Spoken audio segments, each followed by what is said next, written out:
नमस्कार, आप देख रहे हैं राजधानी एक्सप्रेस। आपके साथ मैं दीपिका सिंह।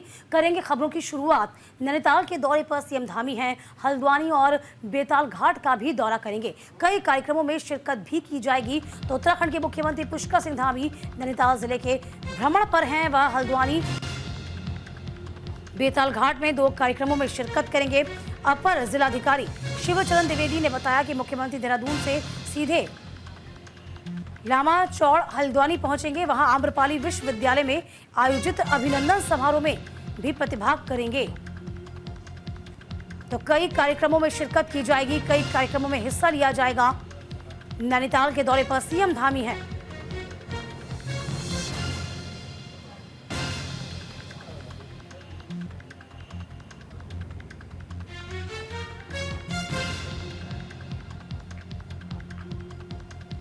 तो नैनीताल के दौरे पर सीएम धामी हल्द्वानी बेताल घाट का दौरा करेंगे। कई कार्यक्रमों में शिरकत की जाएगी।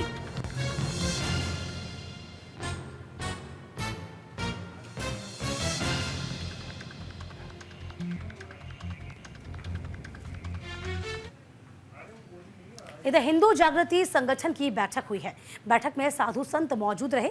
नगरपालिका के लोग इस बैठक में शामिल हुए हैं।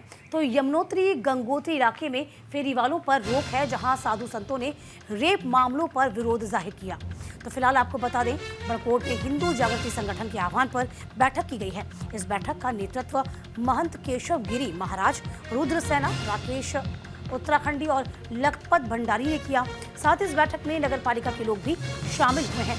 वहीं इस महापंचायत में साधु संतों ने विशेष समुदाय के लोगों के द्वारा बच्चियों के साथ हो रही अभद्रता का खुलकर विरोध किया, आक्रोश जाहिर किया। साथ ही साधुओं यमुनोत्री गंगोत्री इलाकों में फेरी वालों पर प्रतिबंध लगाए जाने की मांग पर भी बात की।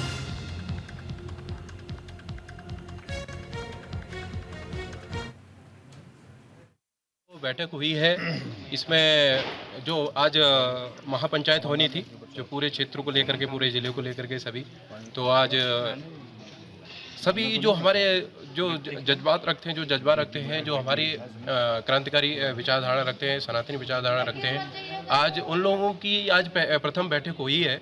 और जो हमारा बड़ा आयोजन हुआ है, जो होने वाला है, वो 1 महीने के बाद करेंगे, क्योंकि जो वारदात हो रही है और उसको लेकर के सभी सनातनी, सभी एक आवाज़ निकलेगी, एक जोश निकलेगा, एक संकल्प निकलेगा। तो अब हम सभी सक्रिय रूप से सभी काम करेंगे। सभी क्रांतिकारी हमारे सनातनी भाई, सभी लोग एक रूप लेकर के, एक ज्वाला लेकर के उसके लिए काम करेंगे।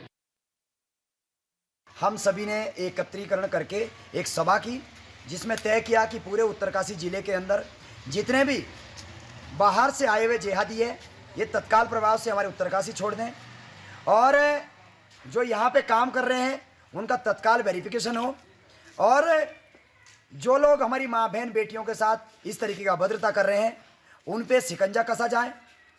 1 महीने बाद यहाँ पे एक बड़ा आयोजन होगा, जिसके लिए आज एक बैठक हुई है और सहमति बनी है।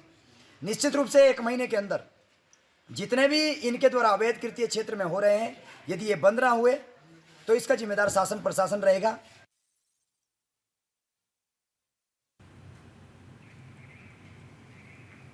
इधर कांग्रेस प्रदेश उपाध्यक्ष ने निरीक्षण किया है। डोभालवाला और बकरावाला में भी दौरा किया गया है। फिलहाल सूर्यकांत धस्माना ने सड़कों और नालियों की समीक्षा की है। नालियों की स्थिति जो बदहाल है, उनको लेकर सरकार को घेरा है। तो कांग्रेस प्रदेश उपाध्यक्ष हैं सूर्यकांत धस्माना ने देहरादून के डोभालवाला और बकरालवाला में भी सड़कों, छोटी बिंदाल नाले का निरीक्षण किया। इस दौरान उन्होंने बदहाल स्थिति के लिए सरकार पर जमकर निशाना साधा। कहा कि स्मार्ट सिटी के तहत हजारों करोड़ रुपए खर्च करने के बाद भी सड़कें बदहाल हैं। इसके अलावा नदी नालों की सफाई नहीं हो रही है। इसकी वजह से डेंगू समेत अन्य बीमारियों के फैलने का डर है। इसके साथ ही सरकार इसके सुधार में कोई ध्यान भी नहीं दे रही।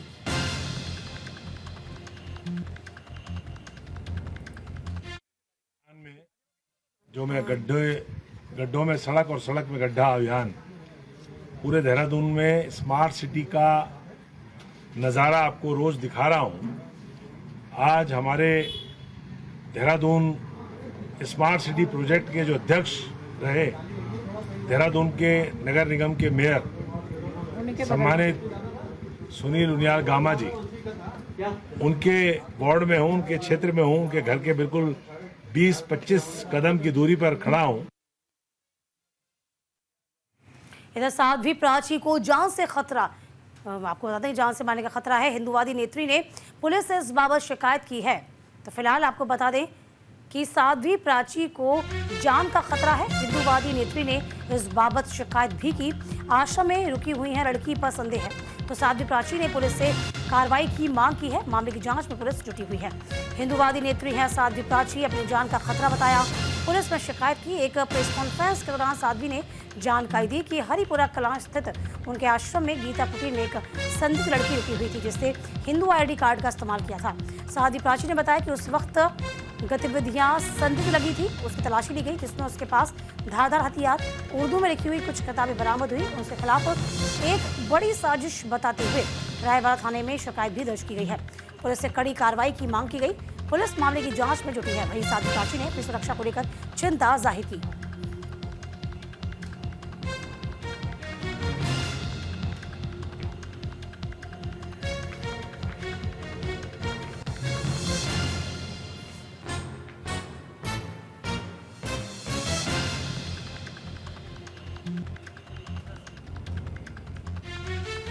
तो साध्वी प्राची को जान का खतरा है, इस बात को लेकर पुलिस में शिकायत दर्ज करवाई है। एक लड़की पर संदेह जाहिर किया हुआ है साध्वी ने।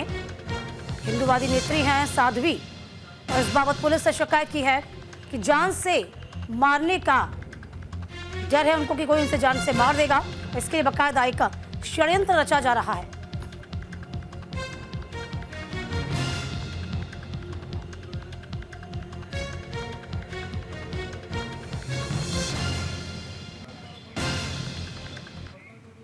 इधर विकास नगर में आवासीय कॉलोनी जर्जर है। सिंचाई विभाग और जल विद्युत निगम के भवन को जर्जर, तकरीबन 60 साल पहले बने थे भवन जर्जर हालत में है। आपको बता दें कई बार नोटिस चस्पा हो चुका है, नोटिस के बाद भी खाली नहीं किए गए हैं जर्जर भवन।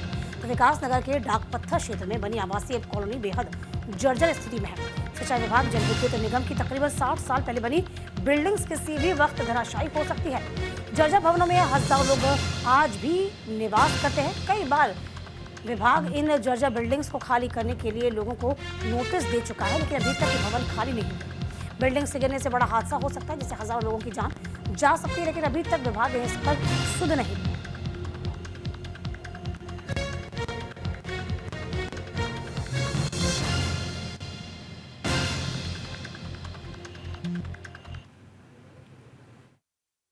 और उसके अनुसार हमने कुछ चिन्हित करे हैं भवन। तो चिन्हीकरण के बाद हमने नोटिस जारी किए हैं। नोटिस जारी करने के बाद हम उनको खाली करवाएंगे। उसके बाद फिर उनके आगे की कार्रवाई की जाएगी। जो भी निरीक्षण आख्या है उसके अनुसार कार्रवाई की जाएगी। अवैध अध्यासन वालों को हम नोटिस जारी कर चुके हैं। अब उन्हें फाइनल नोटिस दिया जाएगा। उसके बाद उन्हें खाली कराने की हमने कार्रवाई करने का सोच रखा है। तो एक नोटिस और दिया जाएगा, उसके बाद उसे खाली। वो कमरे अवैध कह रहे हैं, हम अवैध कमरों में आप लोग रह रहे, अगर आप लोग नहीं निकलोगे तो हम सामान निकाल देंगे आपका बाहर सड़क पुलिस द्वारा निकाले जाएंगे कानूनी तौर से। कितने सालों से रह रहे हैं यहाँ पर? लगभग 40-50 साल। हमें जी डर तो लगता है, हम अपने रिस्क में रह रहे हैं और हमारे बच्चे भी अपने रिस्क में रह रहे हैं, क्योंकि कहीं भूकंप आ जाए या कुछ क्षतिग्रस्त हो जाए, दीवार गिर जाए रात बिरात को, हैं हमें चोट लग जाए या हमें दुर्घटना हो जाए, तो हम रिस्क में रह रहे हैं। बच्चे पढ़ाई कर रहे हैं हमारे स्कूल में, सरस्वती विद्या मंदिर में। इधर भगवानपुर में खाद्य सुरक्षा विभाग का एक्शन लगातार जारी है। देसी घी बनाने वाली कंपनी पर छापा मारा गया है। छापेमारी में नहीं मिला है कोई भी प्रोडक्ट। अधिकारियों ने कंपनी को नोटिस भेजा है। भगवानपुर में खाद्य सुरक्षा विभाग ने देसी घी बनाने वाली कंपनी पर छापामार कार्रवाई की। इस छापामार कार्रवाई में विभाग को कोई भी प्रोडक्ट नहीं मिला। अधिकारी महिमानंद जोशी ने बताया कि उन्हें शिकायत मिली थी, इस कंपनी में देसी घी बनाया जा रहा है, उसमें मिलावट होती है। शिकायत पर एक्शन लेते हुए कार्रवाई की गई। फैक्ट्री में छापामार करते हुए प्रोडक्ट न मिलने पर खाद्य सुरक्षा कंपनी ने नोटिस जारी किया। अधिकारी का कहना है कि कंपनी में छापेमारी में खाली डिब्बे और रैपर मिलने के बाद कर्मचारियों से पता चला कि कंपनी कई दिनों से बंद है। इसी को लेकर नोटिस चस्पा किया गया है।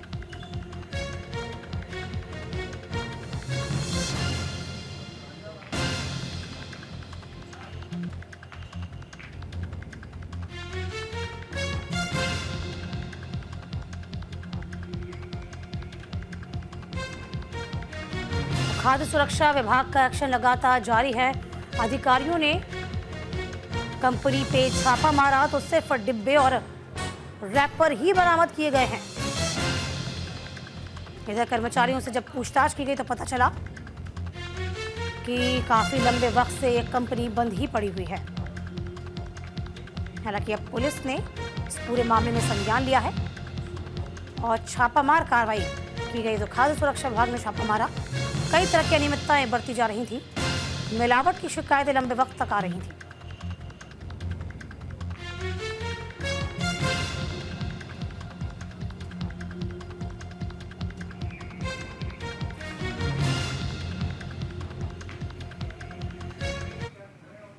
इधर लक्सर में दो गुटों में जमकर हाथापाई हुई है। एक गुट ने 2 राउंड फायरिंग की है। मामले की जांच में पुलिस जुटी हुई है। फायरिंग करने वाला युवक फरार है। फरार युवकों की तलाश लगातार जारी है।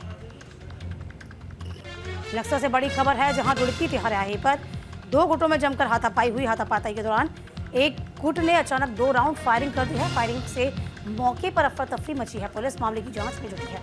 फायरिंग करने वाला युवक फरार है, जिसकी तलाश लगातार जारी है।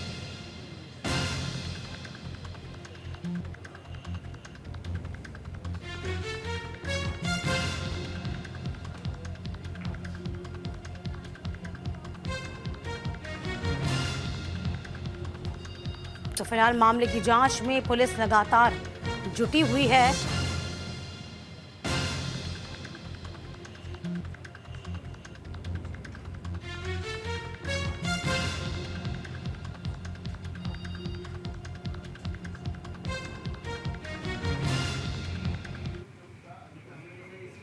इधर हरिद्वार में पुलिस का एक्शन लगातार जारी है। भड़काऊ नारे लगाने वालों पर कार्रवाई हुई है। धर्मगुरु के खिलाफ हिंसक नारे लगाए गए। प्रदर्शनकारियों के खिलाफ मुकदमा दर्ज किया गया। उत्तराखंड के हरिद्वार में धर्मगुरु के खिलाफ हुए विरोध प्रदर्शन के दौरान हिंसक नारे लगाए गए हैं। इस मामले में पुलिस ने प्रदर्शनकारियों के खिलाफ 4 मुकदमे दर्ज किए। हरिद्वार पुलिस ने इस मामले में अभियुक्तों पर कार्रवाई शुरू कर दी। गाजियाबाद के दासना मंदिर में जुड़े धर्मगुरु ने पैगंबर मोहम्मद को लेकर आपत्ति जाहिर की थी।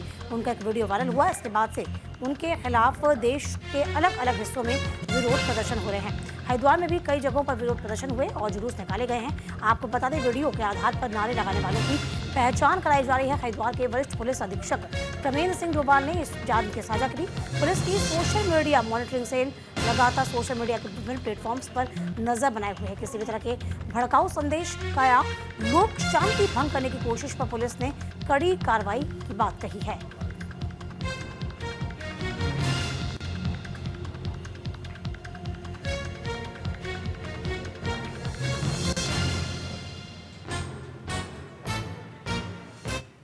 कुछ लोगों के द्वारा जो है एक हेट स्पीच का उपयोग किया गया था और एक विरोधी जो नारे हैं वो लगाए गए थे और उसको पुलिस सोशल मीडिया में काफ़ी लोगों के द्वारा शेयर लगातार किया जा रहा था।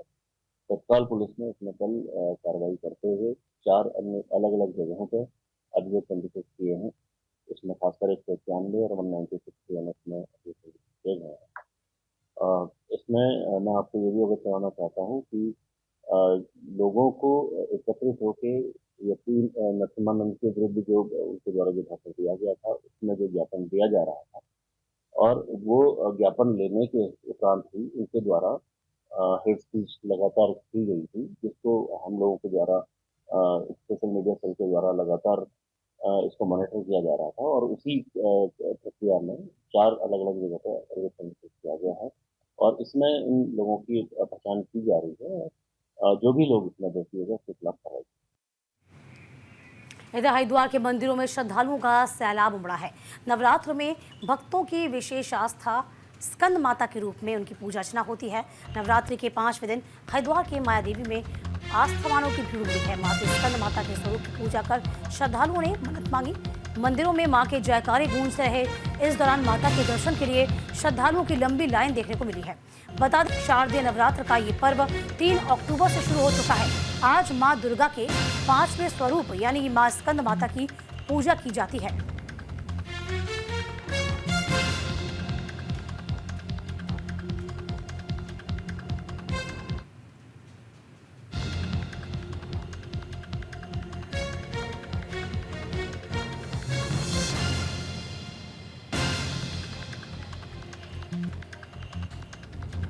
तो स्कंद माता के रूप में पूजा अर्चना हरिद्वार के मंदिरों में श्रद्धालुओं का सैलाब उमड़ा।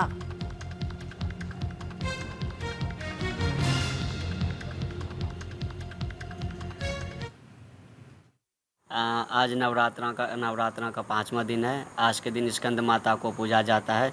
स्कंद माता को पूजने के पीछे ये कारण है कि उनको पूजने समय सुख, समृद्धि, मोक्ष की प्राप्ति होती है। और स्कंद माता जो है वो कार्तिकेय के माता श्री हैं और कार्तिकेय का जन्म हुआ था तो स्कंद माता ने उनको जन्म दिया था तारकासुर का वध करने के लिए। तो हमें स्कंद माता की पूजा इसलिए करनी चाहिए कि उनसे हमें सुख, समृद्धि और परिवार में शांति, सुख की प्राप्ति होती है। हरिद्वार में रेलवे सुरक्षा को लेकर मॉक ड्रिल की तैयारी हुई है। अलर्ट मोड पर रेलवे सुरक्षा बल है, जहां जीआरपी और आरपीएफ करेंगे मॉक ड्रिल। मॉक ड्रिल में बताएंगे बचाव और सुरक्षा के उपाय। तो रेलवे ट्रैक पर अवरोध पैदा कर ट्रेनों को नुकसान पहुंचाने वालों से निपटने के लिए जीआरपी एक मॉक ड्रिल करने जा रही है। मॉक ड्रिल के तहत ट्रेन डिरेलमेंट के दौरान की कार्रवाई और एसओपी की तैयारी को परखा जाएगा। जीआरपी और आरपीएफ समन्वय बनाकर मॉक ड्रिल से व्यवस्थाओं को परखेंगे। एसपी जीआरपी सरिता डोभाल ने बताया कि पिछले दिनों ट्रेन डिरेलमेंट की साजिशों की कई घटनाएं सामने आई। इसके बाद जीआरपी अलर्ट मोड पर है। रेलवे लाइनों पर चेकिंग और सुरक्षा गश्ती चाक चौबंद कर दी गई है। ट्रैक और उसके आसपास बेवजह घूमते संदिग्धों का सत्यापन भी कराया जा रहा है। व्यवस्थाओं को फुल प्रूफ बनाने के लिए आरपीएफ के साथ जल्द मॉक ड्रिल कराई जाएगी।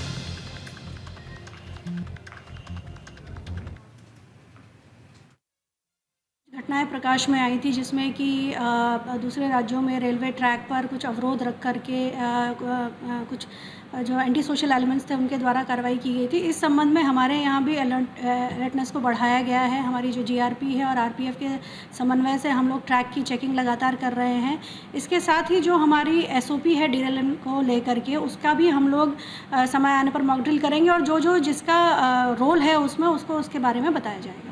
देखिए, इसमें जो संदिग्ध है उनका भी हम लोग सत्यापन की कार्रवाई कर रहे हैं। पूर्व में जो इस तरीके की घटनाओं में प्रकाश में आए हैं उनका भी हम लोग सत्यापन कर रहे हैं। इसके अलावा ऐसे एरियाज़ जो कि इस लिहाज से सेंसिटिव हैं उसका भी हम आइडेंटिफिकेशन कर रहे हैं और यहाँ पर ऐसी जगहों पर हमारे द्वारा लगातार सतर्क निगरानी भी रखी जा रही है। दिग्विजय सिंह ने जीती नेशनल कार रेस प्रतियोगिता। लक्सर रहने वाले दिव्यांग दिग्विजय सिंह ने एक बार फिर से हौसला बढ़ाया है। उत्तराखंड का मान हरिद्वार जिला पंचायत अध्यक्ष ने उनका स्वागत किया। इंटरनेशनल खिलाड़ी दिग्विजय सिंह को सम्मानित किया गया। लक्सर के दिव्यांग इंटरनेशनल खिलाड़ी हैं दिग्विजय, जहां एक बार फिर से नेशनल स्तर की कार रेस प्रतियोगिता जीती है। दिग्विजय ने पंजाब में आयोजित national time speed distance car race में पहला स्थान प्राप्त किया। दिग्विजय जीतने से उत्तराखंड का मान बढ़ा। बता दें, दिग्विजय इससे पहले भी कई अंतर्राष्ट्रीय कार रेस जीत चुके हैं। हरिद्वार जिला पंचायत अध्यक्ष किरण चौधरी ने लक्सर पहुंचकर दिग्विजय को शाल उड़ाकर स्वागत किया। हमारे सहयोगी जसवीर सिंह ने खिलाड़ी दिग्विजय सिंह से खास बातचीत भी की।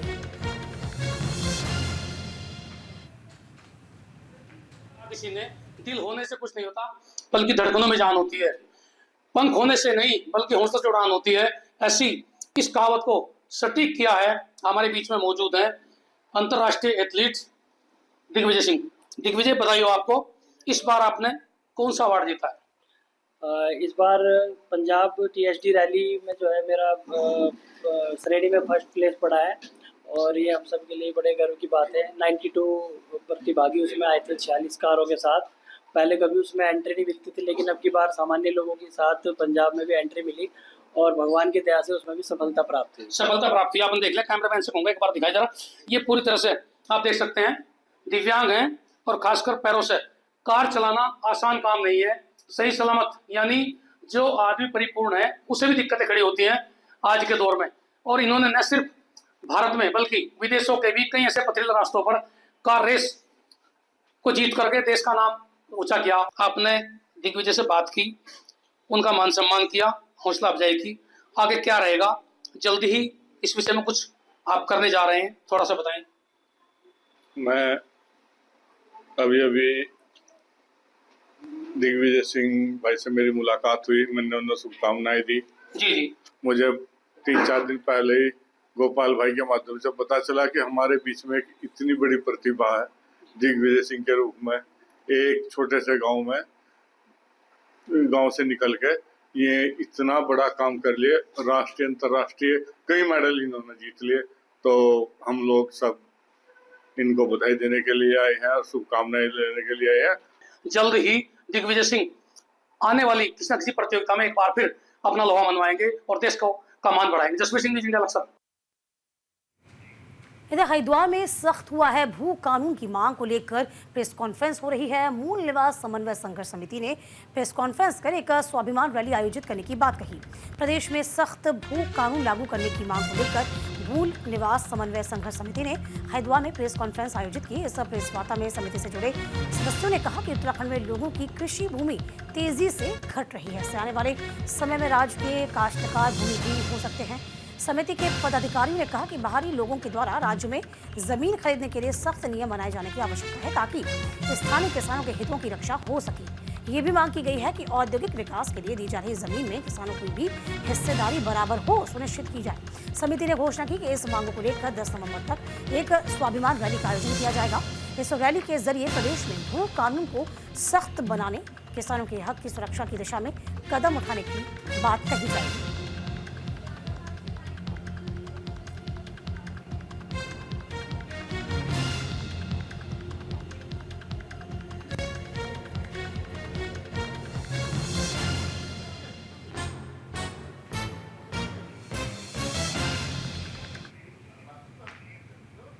इधर लक्सर में बदमाशों ने घर को लूट लिया है। लुटेरों ने बेटे पिता को बंधक बनाया, पैसे, गहने और कार लेकर फरार हो गए लुटेरे। पुलिस मामले की जांच में जुटी है। तो लक्सर में बीते रात कुछ बदमाशों ने घर में घुसकर लूट की वारदात को अंजाम दिया। करीब रात 12 बजे बंदूक से लैस बदमाश छत से चढ़कर घर में घुस गए। इसके बाद बदमाशों ने युवक उसके पिता को धमकी देकर घर में मौजूद पैसे, गहनों की जानकारी ली। करीब 3 घंटे तक बदमाश घर में यूं ही रहे, बंधक बनाकर सब कुछ लूट ले गए। इस मामले की जानकारी पुलिस को मिली और मामले की जांच में पुलिस जुटी हुई है। आज सुबह खानपुर क्षेत्र में करीब रात को 2 बजे के आसपास एक घर में घुसकर एक गाड़ी को वहां से उठा के ले जाना संज्ञान में आया है। साथ में 20,000 रुपये उनके द्वारा लेके जाना बताया गया है। उसको तत्काल पुलिस ने अभी संज्ञान में लिया है, क्योंकि सूचना हमें सुबह 7:30 बजे के आसपास उनके द्वारा दी गई थी।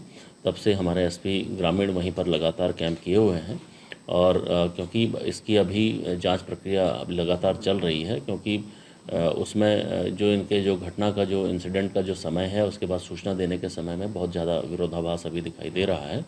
लेकिन मामले को तत्काल संज्ञान में लेते हुए अभियोग पंजीकृत करके जो भी इसमें निकलेगा उसको हम जल्दी आपके समक्ष भी रखेंगे और जल्दी इसको वर्कआउट किया जाएगा। मैं छत पे सो रहा था, 2 बजे के करीब की बात है, और 6 जने आए और मेरी कनपट्टी पे सब ने हथियार निकाल के रख दिए, तमंचे। फिर मुझे नीचे लेके आए और नीचे लेके आके फिर पापा और मम्मी पड़े थे तो उनको भी बना के फिर अंदर कमरे में ले जाके हमारे हाथ बांधे, मारपीट की।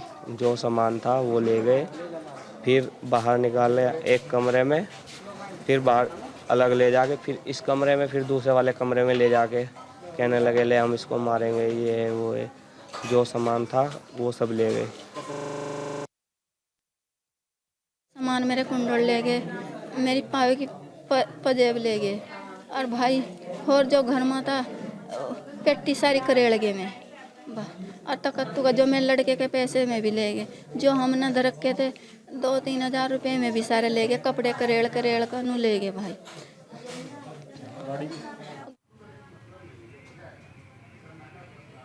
उसी के साथ राजधानी एक्सप्रेस में अभी के लिए बस इतना ही।